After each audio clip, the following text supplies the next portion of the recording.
Hey, hey, hey, everyone. Episode 18 of Owning Her Health coming at you now. So, as you heard in the introduction, we're going to be talking transformation today. And this particular subject is something that I've been working through how to work as someone who works with other women to transform their lives. And it's difficult. It's difficult to be somebody who's a catalyst, who's somebody who's a fire starter.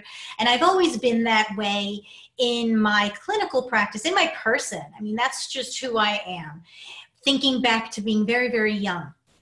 And obviously, I just brought that ideal meanness of wanting a certain lifestyle. My particular quest in going into entrepreneurism is I always was sort of an entrepreneur and doing things first and starting things that weren't there in the mindset, but coming in. So I always knew I was going to have my own business, but there was a very different vision of that. And it was very masculine industry-based vision. For those of you who don't know me, my background is orthopedics, sports medicine, real good solid first 12 years of my career, 10 in physical therapy, 2 as a certified athletic trainer and in training through my undergrad and then becoming a certified trainer.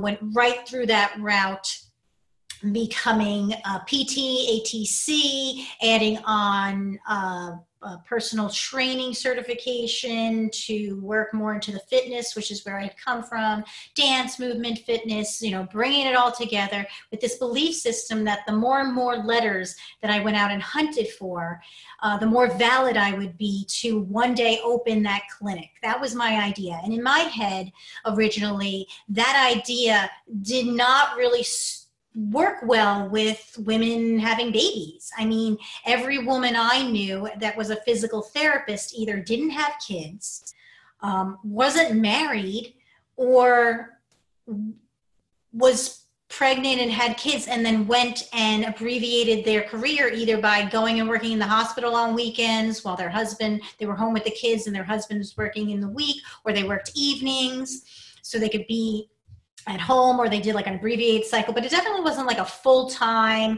with the kid. And again, I came out of school early 90s, mid 90s, that's when I went to school and was studying all these things. And, 96 was my first year getting my paycheck as a physical therapist. And that just, so when I was forming where my career was going to go, it very much looked like where I wanted to go, to be like the head of this like big sports therapy clinic, was going to require me to do so in a way where I'd have to do that first before I had my kids and where my kids were little, because the way I wanted to parent was not going to fit into that. And so I created my, after about 10 years of realizing, hey, this track is it just doesn't align with the way, and having my kids, earlier than I thought I was going to have them, not because they weren't planned, but because my mindset changed after I actually got married and realized what I wanted out of life. And so, my transformation, my personal transformation was hard. It was hard. It was hard going a certain route and having success to a lot of extent. I was very first at Hofstra University to get them an athletic training student award. First at, I was nominated for an award of high achieving something leadership award for student physical therapists, at Hunter College, and award for best RA at Hofstra University and all that. So this is something I went through high school, youth, everything, all of this, go gather, go get, go achieve, go climb, and the transformation of realizing that, my gosh, I guess I really want to be a mom in the sense of how do I actually am around my kids kind of mom, was hard for me. It was a real splash in the face and a transformation into my feminine and that conflict between all I knew. I mean, I definitely wasn't someone who you'd say didn't seem like, a girl, a woman. I mean, I wore makeup and I not that defines a woman, but I mean, there's some women that are more into the more feminine type of styling of, pinks and flowy, flowery dresses. And there's some that stay a little bit more A-line and more simple. I was on the side that kind of, played with it, and I was a little bit edge of sporty and, things like that. So it was, I get it. What I'm saying this whole story for is that I get it. Transformation is hard. It wasn't really pretty. That's not the topic of this podcast. And one day I will speak to that, but it was necessary. And so it just naturally became something that I saw so helpful.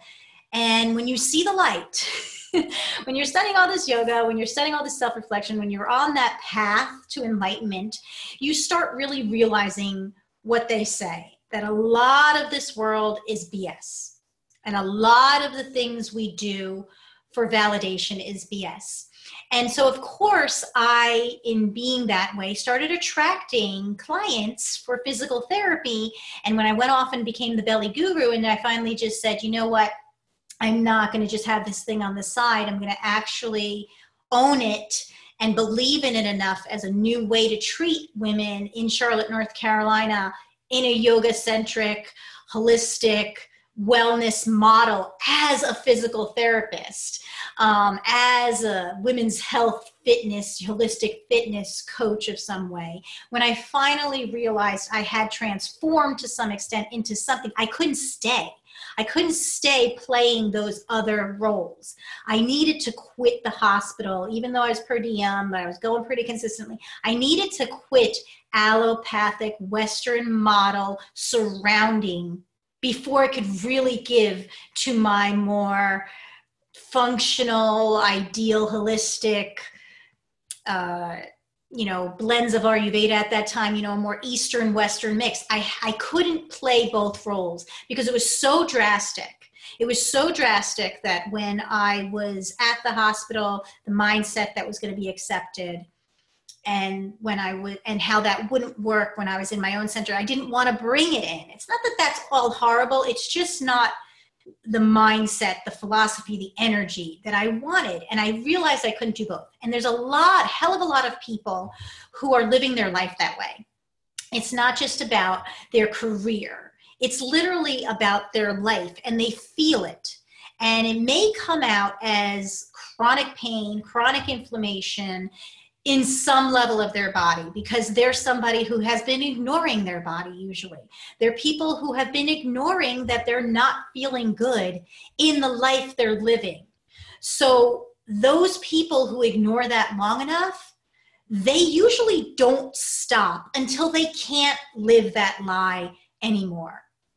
And then it might be a marriage breakup, a death in the family, a death of their career, a loss of a job, something that really shakes them up to their core. But if they find someone, if they can find inspiration, whether it be their God, their guide, their friend, their spiritual books, their yoga practice, their walks in the woods, whatever, if they can connect, and each of those connections, if they can admit that it's no longer thy will, my will be done, and actually really admit it's thy, like saying that, thy will be done. And I don't care what religion you come from, the idea of that, you have that in somewhere ingrained in you, that there's this seeking. And when they can no longer deny it, things happen. Sometimes it's completely out of, it just gets shook up. Okay? It gets shaken. The kids say shook. I have a 17-year-old. She says shook. So that's why I said it. It gets shaken up, and it gets thrown in your face. So why am I bringing that up? Where's my frustration as a health provider, as a women's health advocate? Well, my frustration happens, and what I would love if those of you listening to this could explain to me how I could best serve you, the ones at the cusp. I know enough now. I've spent enough years climbing that ladder of my own personal development to realize I am no longer for the woman who wants to stay in her victim role. And that may trigger some of you, and I'm sorry for that. But it's important, and I hope you would respect me as I respect you as a woman, that is fine. You're there. I was there. I was there for years. I was angry. I felt I deserved way better than the chaos I was brought up in. And it propelled me and it got me out of, maybe one path that I would have been miserable in, which, by the way, wasn't a destitute path. It was a destitute path. It was actually to be an orthopedic surgeon, and I'm pretty sure it would have been a damn good one. But I probably would be divorced right now, or never have gotten married, and I definitely wouldn't have the kids and be living how I'm living right now, a very freedom lifestyle, because it would have just been too many stakes in the fire, too much I had gone into that money-wise and effort-wise, and I just wouldn't have probably made some choices that I made. Not that I didn't make them the other way, but I gave myself a different freedom. And what I'm getting at is that I get it. I get how you want to be there, and I'm not disrespecting you. And all I'm saying is I ask you to respect your sister and me back, to say that some of us have put that away.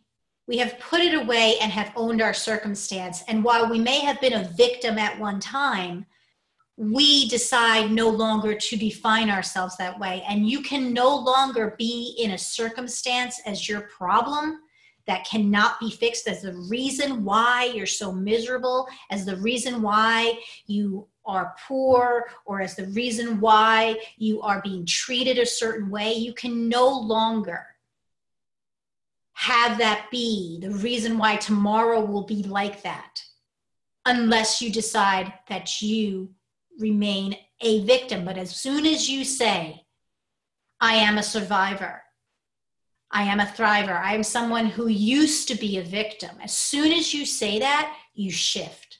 And that's called transformation. And that's the stuff I'm talking about. So I get it. But what I don't get now is when I see people who spend a lot of money on things that want to sell you transformation. So that woman who goes off on that yoga retreat, or that person who, does quit their job and get another job because they're just like, I need something different, or does leave their husband and goes off and does another relationship and spends years with that person. And yet I see them, the same things, the same types of posts on Facebook, the same comments, the same cycles going on in their life. And they've started a new studies, or they've started a new, moved away. And it's like they want transformation and they're paying a lot of money for it. But then when they meet someone like me, who, by the way, they're attracted to, I really don't advertise. And I put things out there because I want to start conversations, and I do want some things that I do really want to help people on. I want you to know about, and you're not going to know about it unless you probably know me or something that I'm doing, or me advertising. But, I guess it just seems that my students come. The women who are ready for me do come, and I help them. But there's this other level that I really am reaching out in, and that's why I'm doing it video and audio, this podcast number 18, because I will connect to some people more visually versus auditory. I want to know if you would help me out and give me some feedback as to why someone, if that's you, does that. Why do you invest only to a point? Do you hit a glass ceiling that is yours? Is it subconscious? Do you get to a point where you're seeing? Because I have a theory, and I am just wondering if that theory is correct. Because ultimately, if you want change, that means you need to be, one, willing to let go of what is. And so that's one of my theories. Are you so afraid to let go of what is? And again, I get it. Because right now, every single time you level up, you're going to have to go through that same birth experience, that same gestational crap, which, by the way, is crap. It's not happy-go-lucky when you were in your mother's womb. But being so, you've done it. You just can't call back and talk to that girl right now, or guy. You can't go back, but you know, hypnosis, maybe, if you believe it. There's some people that can't even do that because they have a wall and they say you can't go back to that time and have there's no consciousness. You can't go in. I get it. You put that, but do you see where we set up our own walls on transformation? What if you just saw and just, instead of saying, I will never go get hypnotized and go there and see what comes out of it, I will, and I'll explore it myself. What if you didn't stop at, well, studies don't show that that's a valid thing and whatever, and so therefore I will not. You don't go explore it for yourself, which would be your truth, right? Because that's the ultimate thing. You can't just go buy a book. You can't just go buy a book, which is my second thought. If you're not scared to let go, is it that you're so much wanting it to be external and in a book and logical and like make sense to you first, that unless it makes complete logic to you, you will refuse to believe it's a possibility and therefore you can never have it?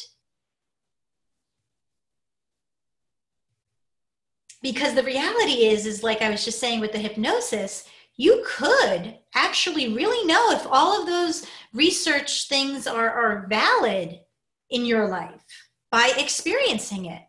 And I think you don't, because you're scared. Because you're scared. I get it. I'm scared to be hypnotized, right? You got to trust the person. You got to, they say you can't be hypnotized unless you're really willing. And if I'm going to go do that to like deeply explore something, I want to get my money's worth. I want to be deeply willing. So I have to let go of that. I have to feel like that trusted person. I don't know enough hypnotists. I got to start talking to hypnotists. I have to start knowing them as people. I got to know how they studied and their passion for it. And the same way somebody has to come to me as a physical therapist, because believe it or not, that feels foreign to them too and scary to them too. Even though there's more research studies that Harvard works with or something like that. But, there's like Harvard psychologists that work with hypnosis too. You got to go meet them. So that's my question. Is transformation scary for you? Because, you put that ceiling in. Is there fear? That you'll do things that other people did. Going on a retreat is great because you saw Janie went on it and you're going to be there with 10 other people and you can all kind of have a shared experience. It won't actually be just your experience. And so therefore you can kind of like step back from whatever stuff's coming up, because it just seems to me that people just really don't want to change. And I get it. And the reason I say it is because I was one of those people who was unconscious to that. I kept wanting change, but there was things about my personality and ways that I worked or decided needed to be in order to have something else. For example, that very linear, masculine world view of success in my mind, having my own clinic and how that would work. That would work if I was never going to be the one that was pregnant. If I was going to be able to have kids, that original view would work if I was never going to be out on maternity leave for a couple months. Or because I didn't want to have my business like at 4, I didn't want to like have the clinic and not have kids till 40. Because I had a clear thought in my mind that I want to be like out into that next phase of life in my 50s. I don't want to be too old before I'm like, how is it living when the kids are adults, young adults? Not necessarily wanting to be a grandparent, but I did want to know how it is living where you have grown parents and you've moved from mothering to that matriarch role, which is another leveling up, right? Which is where I've worked these past 3 years on. Which is where I gave away all those things I collected and I transformed, and it wasn't easy. And it's so not easy. I'm asking this and I'm having this conversation with you to just get that thought going and wondering and wondering where you are and what you think about it. Because again, I have my points of view. But in working as a transformational coach at this point, and that has changed, changing people's lives. I did it in some ways in a very abbreviated body-centric space early on in my career. Oh, you got me back on the field. Oh, you changed my life of being injured to a life that I can go back to what I'm doing. But then it grew with my own yogic practices and my own spirituality and understanding a bigger role. And to be perfectly honest, as woo as it sounds, I could start seeing stuff in people better. I was able to start seeing where their energy was. I was starting to be able to see them at a biopsychosocial experience evaluation level. And I could see where their pain was being held at other levels, their emotional body. And, I could work with other practitioners, and it just naturally, we ended up working with certain practitioners in a team sort of way that thought like me, where there wasn't a barrier between mind, body, and to some extent their spirit, their essence, their core, that thing that is you from the moment. Again, I'm going to put some triggers of conception, the thing that propels you to keep going, because not all embryos keep going, right? Again, going to trigger some people. That's just the body, right? That's just your genetic code. Just going to throw epigenetics out there. We're learning a lot. There's a lot of will and there's a lot of consciousness that's going on before you have formed arms and legs. Just throwing it out there. Go do the research. Go look at In Utero on GAIA.com, Gaia.com. And a lot of scientific people with lots of degrees in validation and research and things like that going into pre-born consciousness. So transformation is something we're always doing from the time we're a sperm and an egg coming together and being one giant cell and splitting and becoming something more to now. And I'm really, really starting that conversation. Not starting it, it's out there amongst my crowds, but I'm starting it with you and wanting to hear back from you. So my hope is that in putting it on the YouTube and putting it, of course, in my Libsyn page show notes, which if you're on LinkedIn with me, following me, you'll see it. I'll post it up on my LinkedIn as well as my Facebook automatically, Dr. Lisa Holland PT. On Facebook, that'll have the Libsyn show notes. And in those show notes, you'll be able to get my sponsors link, which by the way is Audible, this episode, audible.com. That's where you can get all those great books, listen to them on the road, because the one thing that transformational living or change needs is you to be up to date with options. So audible.com has like thousands and thousands of audiobooks on there. And I have a link on there that you can get 30 days free and a free book that you get to keep. So you can get that. I will put on there, hoping you'll have that conversation with me, those comments back.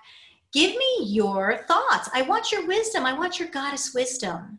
I can come out here and just talk to you, but I'm hoping that I'm getting you to at least journal or to ask those questions amongst yourself.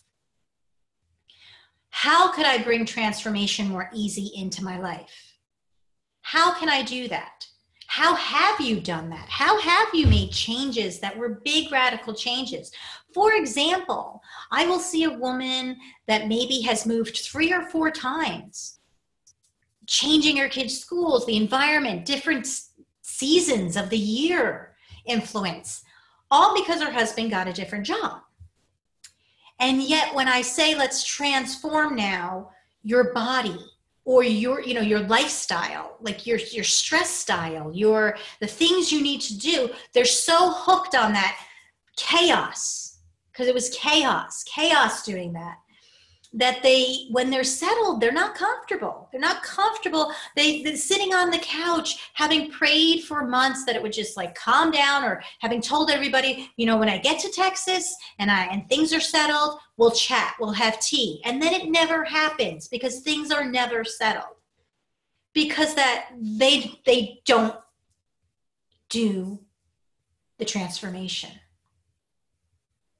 And I know that's hard to understand how that's different from change, because change is always happening and you have to react, and that's life. But it's different because personal transformation is yours. It's not for other people. It's not you dealing with other people's changes and making the best of it and making grounding from that and doing that. This is you. This is you ripping into your own nut shell This is you bringing forth your own embryo, your own life. This is you digging down into your own roots, which makes it super scary, which is why it's so transformational, right? It makes it super scary because you really can't blame. You really can't blame. You can also not ignore the feelings that come up. And you can, you can go divert yourself into somebody else's chaos, something else that happened and something you have to do for someone else instead of face it. You can go into your phone when you're sitting there quietly.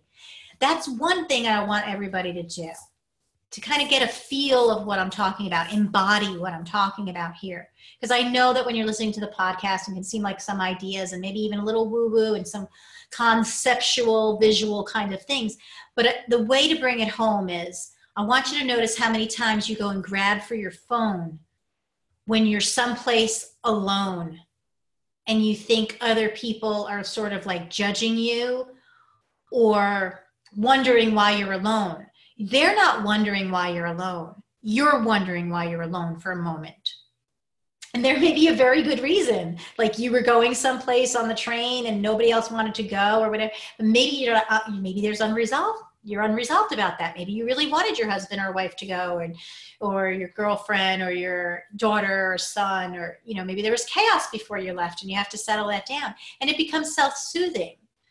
Scanning yourself on your phone now for a half hour is just another form of you when you used to suck your thumb. Grabbing for a bottle of wine or getting a glass of wine immediately when you go to a friend's house for a get-together is just the same as when you would run up to your mom or dad and kind of hang out with them a little bit till you felt safe enough to go off on your own in the party. And so if we want to get rid of those patterns, if we want to really emerge and step up our game, because that's what transformation is. Transformation is really, it's really easy when you're stepping back into old habits that you let go of. They don't feel like transformation. They don't feel like change. Yet everyone who knows when they went and did an exercise routine really well and were motivated and lost 10, 15 pounds, or really worked at changing their life and they moved and they got a new marriage and what that was. And when all of a sudden you're back with those 10 pounds and you're just as stressed as you were at that last job that you swore was the job, not actually you, it's really uncomfortable because you didn't even, right? It was like effortless. Well, what I'm saying is that if you're with the right guide, if you're with the right support system, if you've prepared yourself, if you're willing, if you're truly willing, going the other way can be that ease as well. Because there was stress there that when it's something new, it's uncomfortable. And as long as you accept it's going to be uncomfortable when it's something new, then that's the only difference between when you transform back and you transform forward. So that's it. That's the end of this goddess chat, really, in terms of my part of it, my part of the conversation. The next part of the conversation is up to you. And what are your struggles with transforming? Do you even understand transforming? Do we understand what it means to transform our lives? What it means to let go and let that old no longer be? Because there are things we kind of like and are comfortable in. I get it. But will the nectar of that new choice bloom? Be worth it? I say yes. I say yes because you keep going back towards wanting it, towards getting it. And people who don't and who stay stagnant seem to not be comfortable very long. And I'm not saying not to be calm, but there is a way, and it's hard to explain, where you are open to change and things flowing in and out of your life, and it still be calm. And I want that for you. So let me know either in the comments on the YouTube, over at my YouTube, which will be in the show notes, or you can look up Lisa Holland PT. You'll probably see some yoga videos. You'll see some things talking, some former podcasts I did. I think episode 4 and 2 is on there. Brianne Grogan is on there. She had a great stuff from Femfusion Fitness. And I had talking with Cynthia Luther, who was a stay-at-home mom, who's kind of at 50 said, now's my time. And I will put on some of these links for things for you to comment on in the show notes so that you can get on the YouTube, as well as my Facebook, and let me know, or my LinkedIn, and let me know, because you guys are out there on that. I know you are, because I'm over there, and we are one and the same in the terms of balancing that curvy hustle. And I will see you real soon. Thanks for being part of the show.